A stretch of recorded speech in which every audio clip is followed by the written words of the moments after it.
आकाशवाणी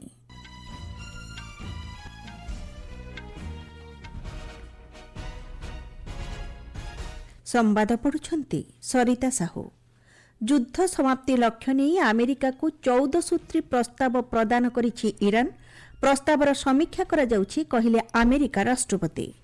पश्चिमबंग, केरलम, तामिलनाडु, आसाम और पुडुचेरी रे अनुष्ठित विधानसभा निर्वाचन आसंता काली हेबो भोट गणति।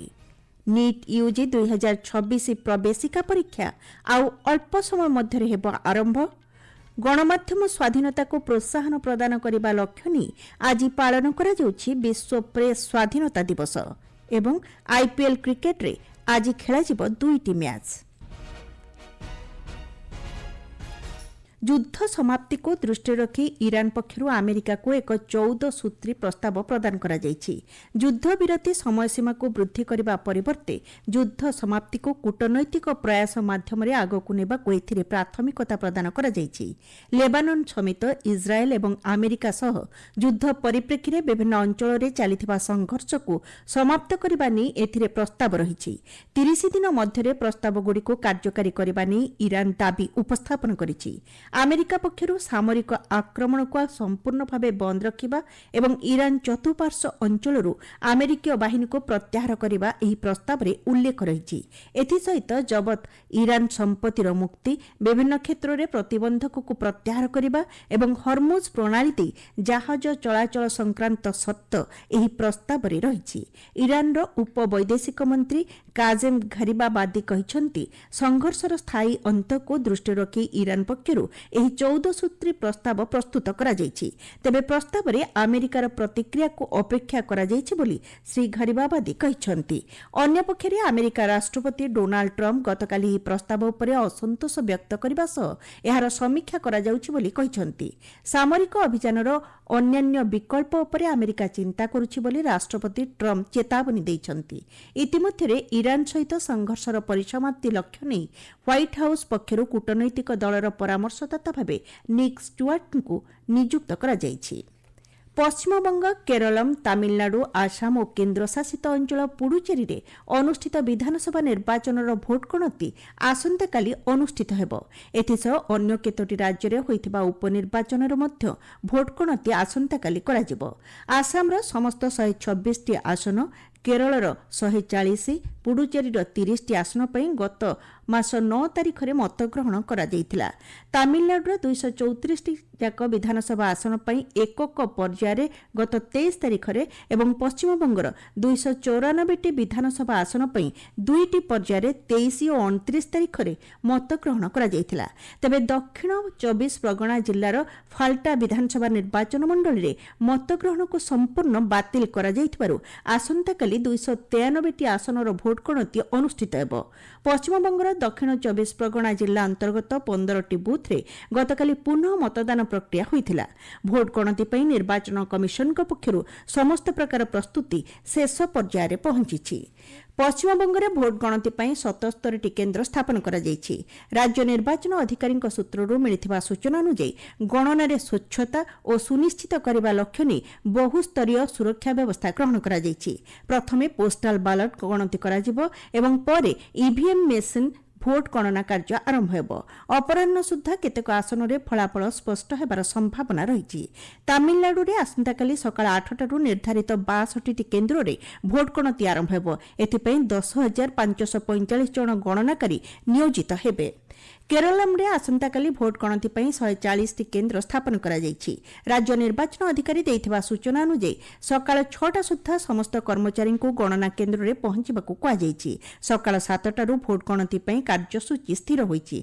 रिटर्निंग अधिकारी समेत गणना कार्य रे नियोजित समस्त कर्मचारी पई नूतन भावे प्रचलित क्यूआर कोड व्यवस्था बाध्यतामूलक करा जायछि। गणना केन्द्र रे त्रिस्तरीय सुरक्षा व्यवस्था ग्रहण करा जायछि। आसाम रो 126टी जाक विधान विधानसभा मंडल भोट गणति 35 जिले में 40 केन्द्र स्थापन कर 59 जन महिला प्रार्थी समेत 722 जन राजनैतिक भाग्य आसंताकाली निर्धारित हेब। पुडुचेरीर 3टी केन्द्र में आसंताकाली 30 जाक विधानसभा मंडल भोट गणति कराजिबो। करईकाल, यानम और माहेठारे एही 3टी गणना केन्द्र प्रतिष्ठा करा जायछि। स्वच्छ तथा अबाध गणना को दृष्टि रखी त्रिस्तरीय सुरक्षा व्यवस्था ग्रहण करा जायछि। आपण माने संवाद सुनुछंती आकाशवाणी। डाक्तरी शिक्षा रे नामलेखा पई जातीय योग्यता प्रवेशिका परीक्षा नीट यूजी 2026 आउ अल्प समय मध्य आरंभ हेब। अपराह्न 2टारू 5टा पर्यंत ଏହି परीक्षा पई समय निर्घंट स्थिर होईछि। परीक्षार्थी माने परीक्षा केन्द्र रे प्रवेश करबा आरंभ करि सारिछंती। जातीय परीक्षण संस्था एनटीए द्वारा परिचालित ଏହି परीक्षा को सुव्यवस्थित भावे संपन्न करबा नै विहित पदक्षेप ग्रहण करा जायछि। दुबई एवं शारजाह ठारे मध्य ଏହି प्रवेशिका परीक्षा पई परीक्षा केन्द्र स्थापन करा जायछि।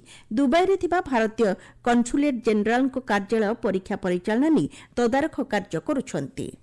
विशाखापट्टनम बंदर ठारे आसंता 13 तारिख रे एटी सर्वशक्ति नामक एक पण्यवाही जहाज आसी पहुंचबार संभावना रही। बंदर जहाज और जलपथ मंत्रालय पक्षर गणमाध्यम को दि जाइथिबा सूचना अनुसार 18 जन भारतीयों समेत 20 जन क्रू सदस्यों धरी यह जहाजटी सुरक्षित भाव हरमुज प्रणाली अतिक्रम करिछि। जहाज रे 46,313 टन एलपीजी आसुछि। मंत्रालय कहिछि उपसागरीय अंचल रे समस्त भारतीय नाविक सुरक्षित अछंती एवं भारतीय पताकायुक्त जहाज सहित कौनसी अघटन घटिबार खबर हस्तगत होई नाही। वैदेशिक व्यापार मंत्रालय कहिछि भारतीय संप्रदायक सुरक्षा तथा सेमानकु समस्त प्रकार सहयोग प्रदान करिबा लक्ष्य नै केंद्र सरकार उपसागरीय एवं पश्चिम एशिया क्षेत्र उपरे तीक्ष्ण नजर रखिबा सह निरंतर जोगाजोग रे रहिछंती। गणमाध्यम स्वाधीनता को प्रोत्साहन प्रदान करने लक्ष्य नहीं आज विश्वव्यापी प्रेस स्वाधीनता दिवस पालन करा जाउछि। 1991 मसीह यूनेस्कोर 26तम साधारण अधिवेशन में यह दिवस पालन नहीं निष्पत्ति ग्रहण करा जाइथिला। 1993 मसीह यह दिवस पालित होई आसुछि।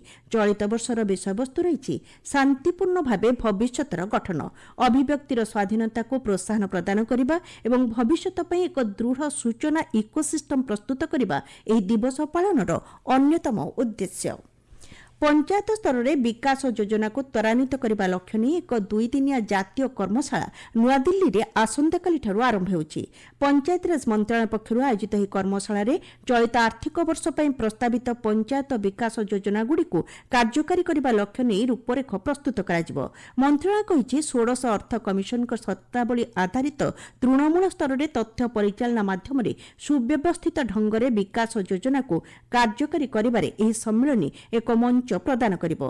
मंत्रालयर सचिव विवेक भरद्वाज आसंताकाली कर्मशाला को उद्घाटन करिवे। संसदीय व्यापार मंत्री तथा बीजेपी वरिष्ठ नेता किरण रिजिजू अभियोग करिसेंति विरोधी दल सरकारी संस्था निर्वाचन आयोग ईवीएम पर एवं न्यायपालिका को नहीं आरोप लगाइछंति। सामाजिक गणमाध्यम एक पोस्ट श्री रिजिजू कहिसेंति एही दलगुड़िक देशर गणतंत्र उपरे आक्रमण करुछंति। श्री रिजिजू कहिसेंति कांग्रेस दल शासन रे थिबा समय रे 1975 मसीह जरूरीकालीन परिस्थिति लागू करिथिला। से कहिसेंति कांग्रेस सरकार समय रे सांविधानिक दायित्व रे थिबा एजेंसीर वरिष्ठ पदगुड़ी को सीधासलख सरकार नियुक्ति देउथिले, किंतु वर्तमान समय एहिभଳି गुरुत्वपूर्ण पदवीगुड़ी को कमिटी माध्यम नियुक्ति दिया जाउछि। आईपीएल क्रिकेट रे आज 2टी मैच खेलाଯିବ। अपराह्न 3:30 हैदराबाद राजीव गांधी आंतर्जातिक स्टेडियम रे सनराइजर्स हैदराबाद एवं कोलकाता नाइट राइडर्स मध्य मैच खेलाଯିବ। आज द्वितीय मैच गुजरात टाइटन्स एवं पंजाब किंग्स मध्य अनुष्ठित हेब। अहमदाबाद नरेंद्र मोदी स्टेडियम रे संध्या 7:30 एही मैच आरंभ हेब। पाणीपाग उत्तर पूर्व भारत केरलम माहे पश्चिमबंगर उप हिमालय अंचल सिक्किम तमिलनाडु और पुडुचेरी विभिन्न अंचल में आज प्रबल वर्षा होगा नहीं पाणीपाग विभाग आकलन करिछि। जम्मू काश्मीर लद्दाख छत्तीसगढ़ और आंध्र प्रदेश उपकूल अंचल केतेक स्थान में झड़ वर्षा और वज्रपातर संभावना रही। ओडिशा समेत हरियाणा चंडीगढ़ दिल्ली बिहार केरलम पंजाब और मध्यप्रदेश केतेक अंचल में पूर्व भली पाग बलवत्तर रहिबो बोली विभाग अनुमान करिछि। मुख्य संवाद पुणी थरे युद्ध समाप्ति लक्ष्य नहीं अमेरिका को 14 सूत्री प्रस्ताव प्रदान करिछि ईरान। प्रस्तावर समीक्षा करा जाउछि कहिले अमेरिका राष्ट्रपति। ପଶ୍ଚିମବଙ୍ଗ, କେରଳମ୍, ତାମିଲନାଡୁ, ଆସାମ ଓ ପୁଡୁଚେରୀରେ ଅନୁଷ୍ଠିତ ବିଧାନସଭା ନିର୍ବାଚନର ଆସନ୍ତାକାଲି ହେବ ଭୋଟ ଗଣତି। ନିଟ୍ ୟୁଜି 2026 ପ୍ରବେଶିକା ପରୀକ୍ଷା ଆଉ ଅଳ୍ପ ସମୟ ମଧ୍ୟରେ ହେବ ଆରମ୍ଭ। ଗଣମାଧ୍ୟମ ସ୍ୱାଧୀନତାକୁ ପ୍ରୋତ୍ସାହନ ପ୍ରଦାନ କରିବା ଲକ୍ଷ୍ୟ ନେଇ ଆଜି ପାଳନ କରାଯାଉଛି ବିଶ୍ୱ ପ୍ରେସ୍ ସ୍ୱାଧୀନତା ଦିବସ ଏବଂ ଆଇପିଏଲ୍ କ୍ରିକେଟରେ ଆଜି ଖେଳାଯିବ 2ଟି ମ୍ୟାଚ୍। ସମ୍ବାଦ ଶେଷ ହେଲା।